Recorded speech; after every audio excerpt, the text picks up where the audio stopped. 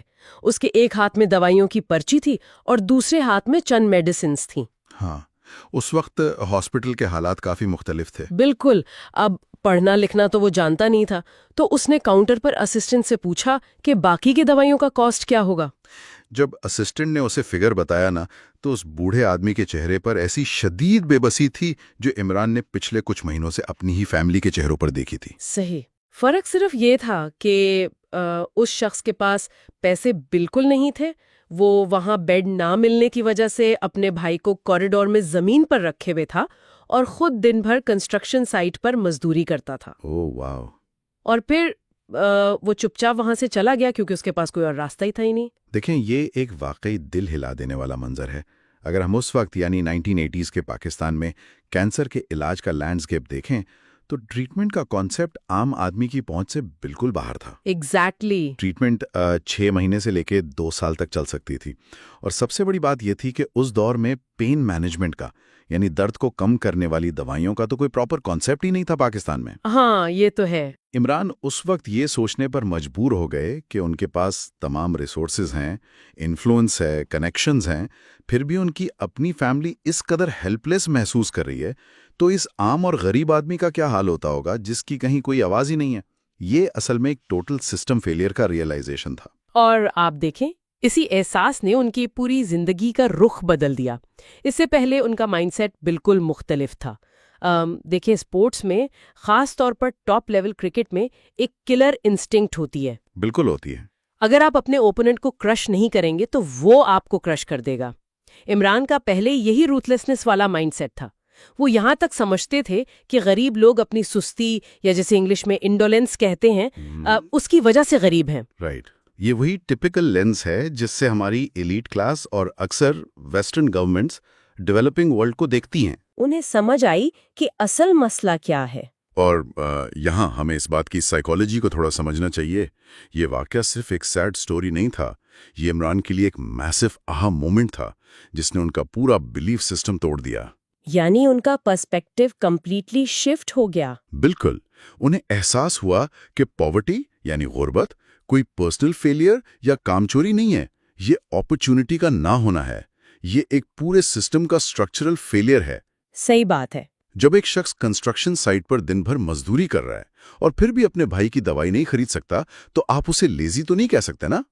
یہاں سے ایک ایسی جرنی شروع ہوئی جس نے نہ صرف ان کے اپنے پریجوڈسز کو ختم کیا بلکہ انہیں عام پاکستانی لوگوں کے ٹرو پوٹینشل سے ملوایا.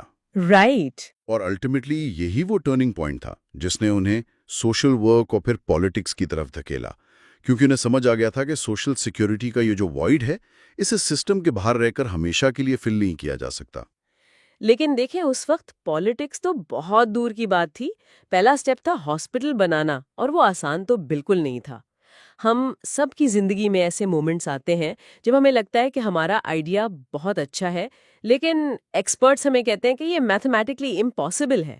ہاں، ایکسپرٹس ہمیشہ پریکٹیکلٹی دیکھتے ہیں. بالکل. جب عمران نے اس پروجیکٹ پہ کام شروع کیا تو شروع میں لاہور کے 20 ٹاپ ڈاکٹرز کی میٹنگ بلائی گئی تاکہ بورڈ کو گائیڈ کیا جا سکے. آپ حیران ہوں گے، ان میں سے 19 ڈاکٹرز نے کلیئرلی کہہ دیا کہ پاکستان میں فری کینسر ہاسپٹل بنانا ٹوٹلی امپاسبل ہے. واو، 19 ڈاکٹرز نے؟ ہاں. 1999 میں وہ اندر سے بالکل ڈی مورلائز ہو گئے تھے. ان کے اپنے کزن جاوید برکی نے مشورہ دیا کہ بس اپنی والدہ کے نام پر ایک چھوٹی سی ڈسپینسری بنا لو اور یہ بڑا ہاسپٹل کا آئیڈیا چھوڑ دو. صحیح. حتیٰ کہ بہنوں نے تک کہہ دیا کہ پروجیکٹ ڈراپ کر دو ورنہ کرکٹ سے جو کریڈیبلٹی ملی ہے وہ بھی ختم ہو جائے گی اور لوگ تمہیں فراڈ سمجھیں گے. دیکھیں، یہ جو ریاکشن تھا نا، یہ ایکسپرٹس اور ٹیکنوکریٹس کا ایک بالکل ٹپیکل رسپانس ہوتا ہے. اب ٹیکنوکریٹس کیا ہوتے ہیں؟ یہ وہ لوگ ہوتے ہیں جو صرف نمبرز، فائلز، پریسیڈنٹ اور سٹیٹس کے ذریعے دنیا کو دیکھتے ہیں. رائٹ. ان کا فوکس ڈیٹا پر ہوتا ہے. ایگزیکٹلی. ان کا کام ہی رسکس کو ہائی لائٹ کرنا ہوتا ہے. ان کے نمبرز اور پاس ڈیٹا ایسی کسی چیز کو سپورٹ نہیں کرتے تھے. انہوں نے اپنی جگہ ٹھیک انالیسس کیا تھا کہ ایک ڈیولپنگ کنٹری میں جہاں بیسک ہیلتھ فیسلٹیز نہیں ہیں وہاں ایک state of the art free cancer hospital چلانا فائنینشلی انسسٹینیبل ہے۔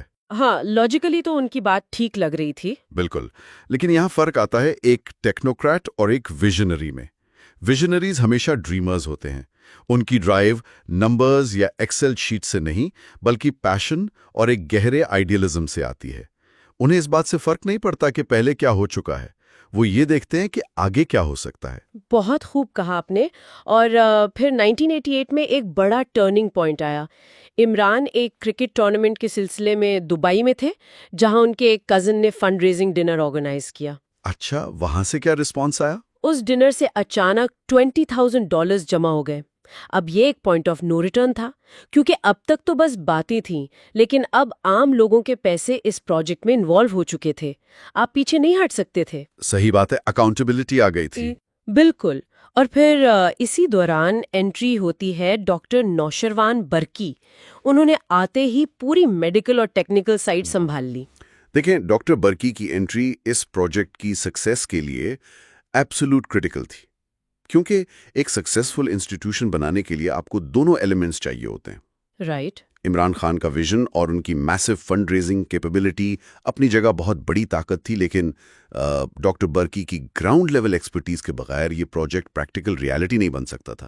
یعنی دونوں کا کمبینیشن ضروری تھا۔ ایگزیکٹلی، یہ ویسے ہی ہے جیسے آپ کے پاس ایک کار کا بہت زبردست انجن ہو لیکن سٹیئرنگ ویل اور ٹائرز نہ ہو۔ ڈاکٹر برکی نے کنٹکی میں بیٹھ کر آرکیٹیکٹ سلیکٹ کیے، اکوپمنٹ سیکیور کیا اور میڈیکل سٹاف ہائر کیا۔ صحیح۔ جب ایک ویژنری کا پیشن اور ایک ٹیکنوکریٹ کی ٹیکنیکل ایکسپرٹیز ملتے ہیں تبھی آپ امپاسبل کو پاسبل بناتے ہیں۔ لیکن مسئلے یہاں ختم نہیں ہوئے، بلکہ اصل چیلنج اب شروع ہونے تھے۔ 1990 میں اچانک ایک ایسا وقت آیا جب ڈونر فٹنگ آ گیا، یعنی لوگ بار بار ایک ہی کاز کے لیے پیسے دے کر تھک چکے تھے اور فنڈز آنا بالکل سوکھ گئے۔ ہاں، دونوں فٹیگ چیریٹی میں بہت کامن ہے۔ زمین مل چکی تھی، کنسٹرکشن شروع کرنی تھی اور بینک اکاؤنٹس خالی تھے۔ تب عمران کی بہن علیمہ نے ایک بریلینٹ کیمپین ڈیزائن کی جسے انہوں نے نام دیا عمران's ٹائیگرز۔ یہ انٹرسٹنگ ہے۔ اب یہ ڈیٹیل ڈیپلی سرپرائزنگ ہے اور تھوڑی فنی بھی، کیونکہ اس وقت عمران نیچرلی بچوں کے آس پاس بہت آکورڈ اور شائی فیل کرتے تھے۔ انہیں سمجھ نہیں آتا تھا کہ بچوں سے بات کیسے کرنی ہے۔ صحیح۔ روزانہ 5 سے 6 سکولز جا کر انہیں بچوں کے سامنے سپیچز دینی پڑتی تھیں اور انہیں سکول کی چھٹی کے بعد فنڈز کلیکٹ کرنے کا ٹاسک دینا پڑتا تھا۔ انہوں نے بک میں لکھا ہے کہ شروع میں ان اسمبلیز کو ایڈریس کرنا دنیا کے تیز ترین فاسٹ بولرز کو فیس کرنے سے زیادہ ٹیریفائنگ لگتا تھا۔ یہ واقعی کافی دلچسپ بات ہے، پر اس اسٹریٹجی کی سائیکولوجیکل اور کلچرل بریلینس واقعی کمال کی ہے۔ وہ کیسے؟ آپ دیکھیں، پاکستان میں فیملی سسٹم بہت ٹائٹلی نٹ ہے۔ زندگی فیملی اور ایکسٹینڈڈ فیملی کے ارد گرد گھومتی ہے۔ جب ایک بڑا انسان آپ سے پیسے مانگتا ہے تو آپ 10 سوال کرتے ہیں، آپ سینیکل ہو جاتے ہیں۔ ہاں، ہم سوچتے ہیں کہ پیسے کہاں جائیں گے۔ ایگزیکٹلی۔ لیکن جب آپ کا اپنا بچہ گھر آ کر آپ سے ضد کرتا ہے کہ اس نے کسی ڈائنگ کینسر پیشنٹ کے لیے پیسے جمع کرنے، تو آپ انکار نہیں کر سکتے۔ بچوں نے صرف اپنے پیرنٹس سے ہی نہیں بلکہ ٹریفک سگنلز پر گاڑیوں کو روک روک کر موٹرسٹ سے فنڈز جمع کیے۔ واو، یعنی گراؤنڈ لیول پر موبلائزیشن ہوئی۔ بالکل۔ اس کیمپین نے ڈونر فٹیگ کو بالکل بائی پاس کر دیا۔ اس نے نہ صرف میسو سکیل پر فنڈز جمع کیے بلکہ سب سے بڑی بات یہ ہوئی کہ پوری ایک نئی جنریشن کو اس کاز کے ساتھ ایموشنلی جوڑ دیا۔ یہ گراس روٹ موبلائزیشن کا ایک ماسٹر کلاس تھا۔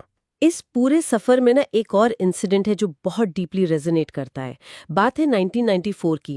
ہاسپٹل آلموسٹ کمپلیٹ تھا لیکن اکوپمنٹ کے لیے ملینز آف ڈالرز چاہیے تھے۔ رائٹ، دوبارہ فنڈز چاہیے تھے۔ ہاں، فنڈز ایک بار پھر ڈرائی اپ ہو گئے تو عمران نے ایک اوپن ٹرک لیا اور 29 شہروں کے میسو ٹور پر نکل پڑے۔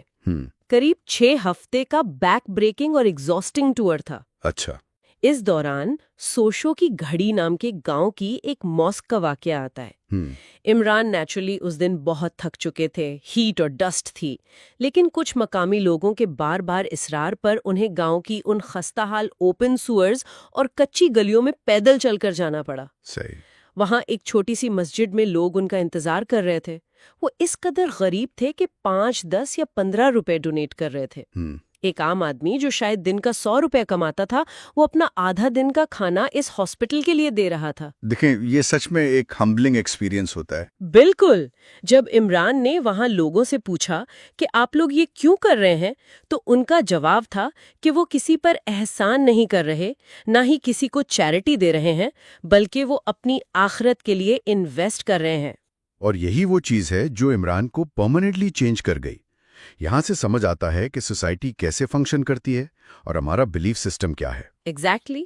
میرا بھی یہی خیال ہے.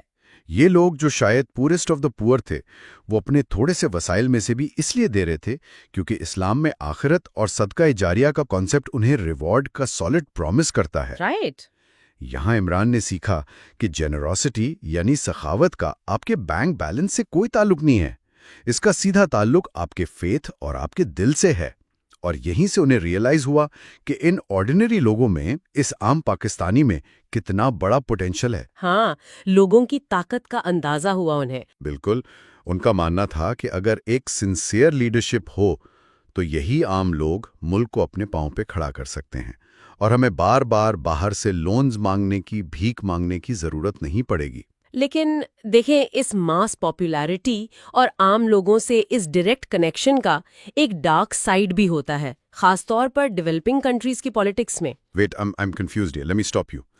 Why would any government feel threatened by a charity hospital? I mean, shouldn't they be happy? آپ کا پوائنٹ ٹھیک ہے، لیکن پالیٹکس تھوڑی الگ ہوتی ہے. یعنی یہ ہاسپٹل تو اسٹیٹ کے شولڈر سے ہیلتھ کا برڈن اٹھا رہا تھا، یہ تو ان کا کام آسان کر رہا تھا. That seems completely counterintuitive کہ کوئی حکومت اس سے تھریٹ محسوس کرے. بہت ویلڈ سوال ہے آپ کا. لاجک تو یہی کہتی ہے کہ اسٹیٹ کو سپورٹ کرنا چاہیے، لیکن اگر ہم پولیٹیکل میکینکس اور اسٹیٹس کو سمجھیں تو گیم بالکل الگ ہے. اچھا، وہ کیسے؟ Think of it like a tech startup trying to disrupt a massive monopoly. Established political parties us monopoly کی طرح ہیں. انہیں اس بات سے کوئی فرق نہیں پڑتا تھا کہ عمران کا پروڈکٹ کیا ہے، یعنی ہاسپٹل کتنا اچھا کام کر رہا ہے. تو انہیں کس چیز سے فرق پڑ رہا تھا؟ انہیں فرق اس بات سے پڑتا تھا کہ عمران ان کا مارکیٹ شیئر یعنی پبلک کا ٹرسٹ کیپچر کر رہے تھے. جب آپ اتنی میسو اسکیل پر ملینز آف پیپل کو موبلائز کرتے ہیں بنا اسٹیٹ مشینری کے، تو آپ آٹومیٹکلی اسٹیٹ کی انکمپٹنس کو ایکسپوز کر دیتے ہیں. اوہ آئی سی، یہ تو کافی ڈیپ پوائنٹ ہے. بالکل. جب 29 دسمبر 1994 کو ہاسپٹل اوپن ہوا تو اس وقت کی حکومت یعنی بے نظیر اور زرداری کی گورنمنٹ نے اسٹیٹ ٹی وی اور ریڈیو پر اس ایونٹ کو مکمل طور پر بلینک آؤٹ کروا دیا. 1 سیکنڈ کی فوٹیج نہیں چلنے دی. Wait, really? ایک چیریٹی ہاسپٹل کے لیے؟ ہاں، وجہ صرف یہ تھی کہ انہیں اوپننگ سیریمنی پر انوائٹ نہیں کیا گیا تھا اور پبلک کا ہیرو کوئی اور بن رہا تھا.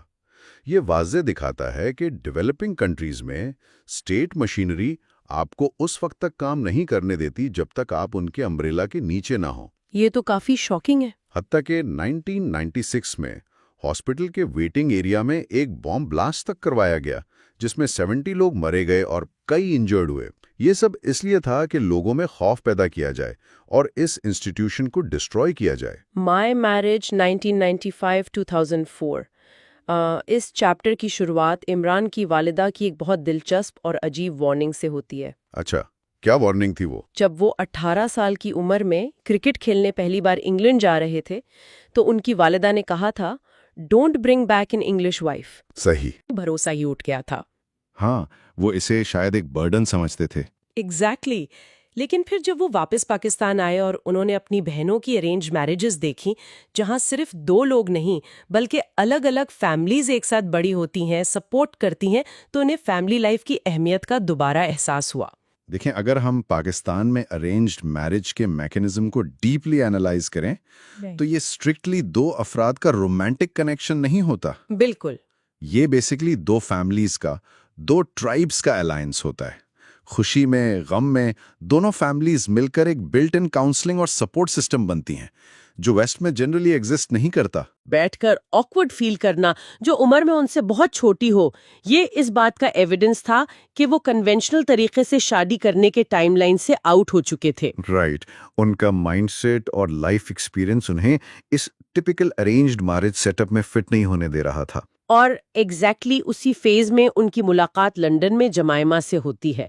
جمائما ایک بہت ہی ویلدی اور پرومیننٹ برٹش فیملی سے تعلق رکھتی تھیں، لیکن عمران ان کی ویلتھ سے نہیں بلکہ ان کی اسٹرانگ ویلیو سسٹم اور اسپرچل کیوریوسٹی سے ڈیپلی امپریس ہوئے. صحیح. جمائما اسلام اور اسپرچویلٹی میں جینیون انٹرسٹ رکھتی تھیں.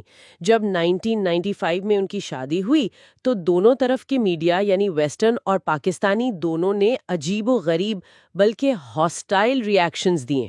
ہاں، میڈیا کا ریاکشن کافی شدید تھا اس وقت. ویسٹرن میڈیا انہیں اوپریسڈ دکھا رہا تھا، جبکہ پاکستانی میڈیا نے جسے اسپیسیفکلی لوکل پولیٹیشینز کنٹرول کر رہے تھے اس پوری شادی کو ایک زائنسٹ پلاٹ یعنی یہودی سازش بنا کر پیش کیا. یہ وہی بات ہے جو ہم پہلے کر رہے تھے. ایگزیکٹلی. جب مونوپلی آپ کے پروڈکٹ کو بیٹ نہیں کر سکتی تو وہ آپ کے کیریکٹر پر اٹیک کرتی ہے. ہاسپٹل پر کوئی الزام لگانا پاسبل نہیں تھا، فائنینشیل کرپشن انہوں نے کی نہیں تھی، تو کرپٹ سسٹم نے ایک فورن وائف کو ویپنائز کر دیا. اور آپ دیکھیں، یہ کوئی کوئنسیڈنس نہیں تھا کہ ٹھیک اسی ٹائم فریم میں عمران کی فارمل پالیٹکس میں انٹری ہوتی ہے. 1996 میں پاکستان تحریک انصاف کا قیام اسی ریالٹی چیک کا نتیجہ تھا. رائٹ. عمران کو یہ سمجھ آ گئی تھی کہ جب تک پورا سسٹم ٹھیک نہیں ہوگا، ہاسپٹل جیسے انڈیویجول آئی لینڈز اکیلے اس ملک کو سنک ہونے سے نہیں بچا سکتے. انہوں نے پراپرلی اسٹیبلشڈ پولیٹیکل پارٹیز اور ریلیجیسلی موٹیویٹڈ پارٹیز دونوں کو انٹینسلی آبزرو کیا اور دونوں کو ریجیکٹ کر دیا. کیونکہ انہیں وہاں جینوئن ویژن نہیں ملا. بالکل.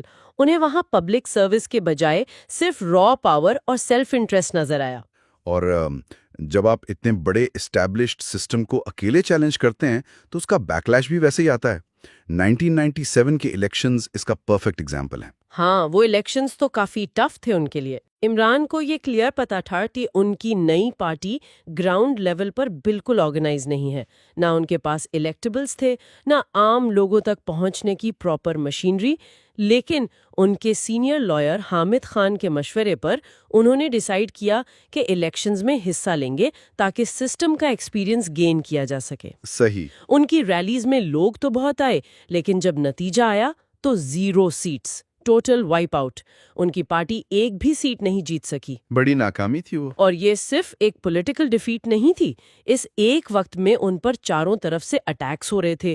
میڈیا ان کا مذاق اڑا رہا تھا، پارٹی کا پولیٹیکل فنڈنگ بالکل سوکھ گیا تھا، یہاں تک کہ ہاسپٹل کی ڈونیشنز بھی ڈراسٹکلی گر گئی تھی. یہ تو کمپلیٹ کیوس تھا. اور اگر یہ سب کافی نہیں تھا تو انگلینڈ میں ایئن بوتھم اور ایلن لیم کی طرف سے ان پر ایک لائبل کیس چل رہا تھا. رائٹ. ڈیفینیشن کا کیس تھا وہ. ہاں، لائبل کیس یعنی جب کوئی آپ پر عزت خراب کرنے کا جھوٹا الزام لگائے اور ملینز آف پاؤنڈز ڈیمیجز میں کلیم کرے.